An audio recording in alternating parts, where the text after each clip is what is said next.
jauh dari batas penalaran yang wajar. Mahkamah berubah pendirian dan sikapnya hanya dalam sekelebat. Wes guys, dalam sekelebat ilmu tingkat tinggi. Wow, lanjut guys. Dan saya kira ini bisa dianggap orang sebagai satu ada penyelundupan hukum di dalamnya, bisa ada bisa ada kesalahan, tidak nyambung dalam putusan itu sehingga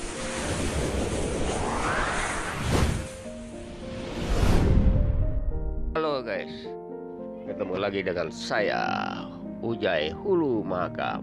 Oh ya guys, seperti biasa, sebelum kita lanjut ke videonya, yang baru menemukan channel saya, yang baru bergabung dengan channel saya, jangan lupa subscribe ya guys, dan nyalakan tombol loncengnya agar tidak ketinggalan video-video terupdate yang baru saya upload. Oke guys, kita kali ini akan membahas tentang gugatan batas usia capres cawapres, di mana ya guys, salah satu hakim MK yang bernama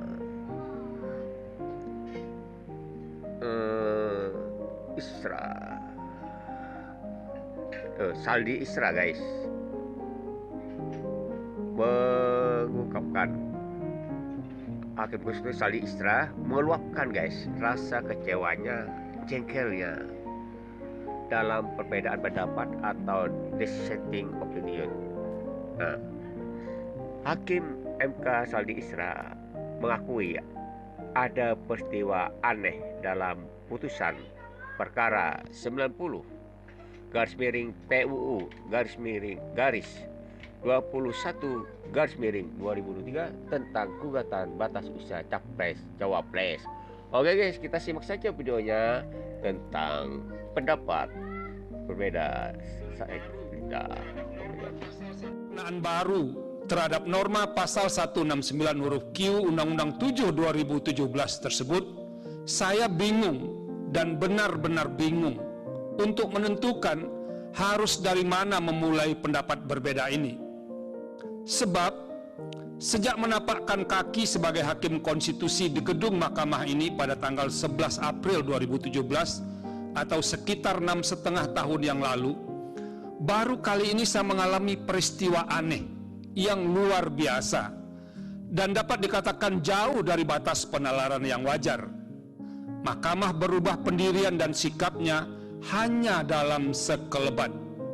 Sebelumnya dalam putusan Mahkamah Konstitusi nomor 29 5155 tahun 2023, Mahkamah secara eksplisit, lugas dan tegas menyatakan bahwa ihwal usia dalam norma pasal 169 huruf Q Undang-Undang 7 2017 adalah wewenang pembentuk undang-undang untuk mengubahnya. Padahal sadar atau tidak, ketiga putusan tersebut menutup ruang adanya tindakan lain selain dilakukan oleh pembentuk undang-undang. Apakah Mahkamah pernah berubah pendirian? Pernah, tetapi tidak pernah terjadi secepat ini. Perbedaan pendapat atau dissenting opinion hakim MK Saldi Isra guys.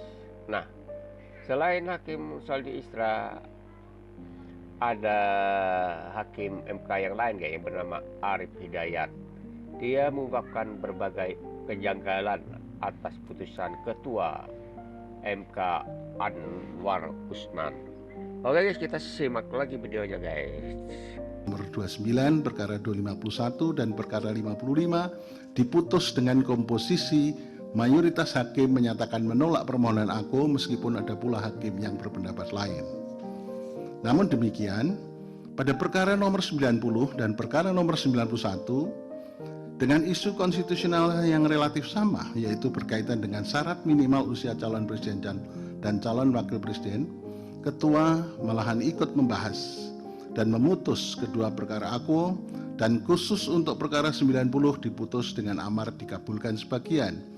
Sungguh tindakan yang menurut saya di luar nalar yang bisa diterima oleh penalaran yang wajar. Tindakan ketua ini kemudian saya pertanyakan dan persoalkan di dalam RPH.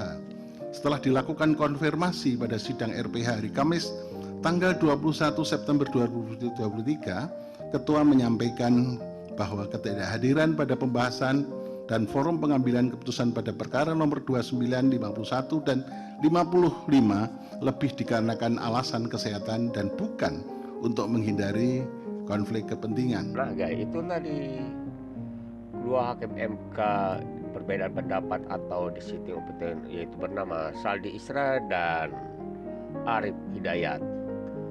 Keduanya menentang keputusan Ketua Hakim MK Anwar Usman. Oke guys, kita sekarang lanjut dengan pakar hukum tata negara Yusril Isra Mahendra menilai syarat capres-cawapres yang diluluskan MK mengandung penyeludupan hukum. Mari kita simak guys wawancara Yusril Isra dengan wartawan. Oke guys. Putusan MK nomor 90 ini memang ada keputusan yang kontroversial karena kalau kita baca diktum dari putusan itu menyatakan bahwa syarat menjadi presiden yang calon presiden, wakil presiden yang diatur dalam pasal 167 kalau nggak saya dari Undang-Undang Pemilu itu dikatakan bahwa berusia serendah-rendahnya 40 tahun dan pasal itu dinyatakan bertentangan dengan UUD 45 kecuali dimaknai pernah atau sedang menjabat dalam jabatan yang dipilih oleh melalui pemilihan umum termasuk kepala daerah. Nah, ini sebenarnya putusan ini bukan putusan yang bulat dan disebutkan di situ ada 4 orang dissenting opinion, 2 orang konkuren dan kemudian 3 orang menyetujui diktum putusan. Tapi setelah kita pelajari dengan mendalam ternyata bahwa 2 orang itu, Ibu Emi dan Pak Puh itu bukan dissenting, pendapatnya itu adalah bukan konkuren, pendapatnya itu adalah dissenting. Jadi kalau pendapatnya itu dissenting sebenarnya ada 6 hakim tidak setuju dengan putusan ini dan hanya ada 3 hakim yang setuju. Tapi diktumnya mengatakan mengabulkan permohonan untuk sebagian dan menyatakan umur 40 tahun itu bertentangan dengan UUD 45 kecuali dimaknai pernah atau sedang menjabat sebagai kepala daerah. Nah, putusan diktum itu adalah putusan yang berlaku dan mengikat, tapi putusannya itu sendiri problematik dan saya kira ini bisa dianggap orang sebagai satu ada penyelundupan hukum di dalamnya, bisa ada bisa ada kesalahan, tidak nyambung dalam putusan itu sehingga kalau dilaksanakan nanti tentu akan menimbulkan permasalahan baru. Dan putusan itu memang tidak memerlukan perubahan terhadap undang-undang, tapi perlu peraturan KPU. Dan KPU kalau menyusun peraturan itu harus konsultasi dengan DPR dan kita tahu DPR sekarang ini reses dan pendaftaran Pilpres akan dimulai tanggal 19, tinggal 2 hari lagi dari sekarang ini. Apakah KPU masih mungkin dapat mengubah aturan KPU? Jadi ini ada sejumlah masalah yang saya kira memang memerlukan pemecahan serius dari para penyelenggara negara dan kita mau lihat apakah putusan ini akan dimanfaatkan oleh setiap orang yang di bawah 40 tahun tapi sedang menjabat kepala daerah untuk maju sebagai calon presiden wakil presiden atau tidak.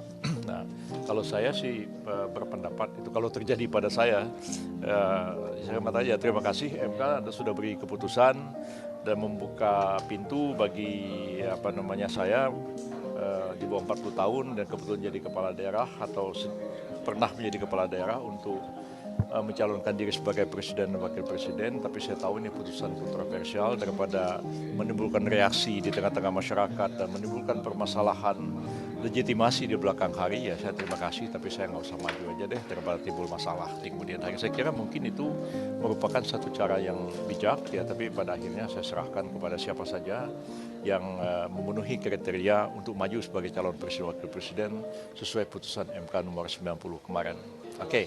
Sebenarnya video tadi bakal berakhir perjumpaan kita. Oh ya guys, sebelum saya pamit mundurkan diri, semoga video tadi bermanfaat untuk kita semua menambah wawasan. Oh ya guys, dalam penyampaian saya ada kata salah dan hilaf, mohon dimaafkan karena manusia tidak luput dari kesalahan. Oke, sampai berjumpa dengan video selanjutnya yang kita upload. Salam, bye bye.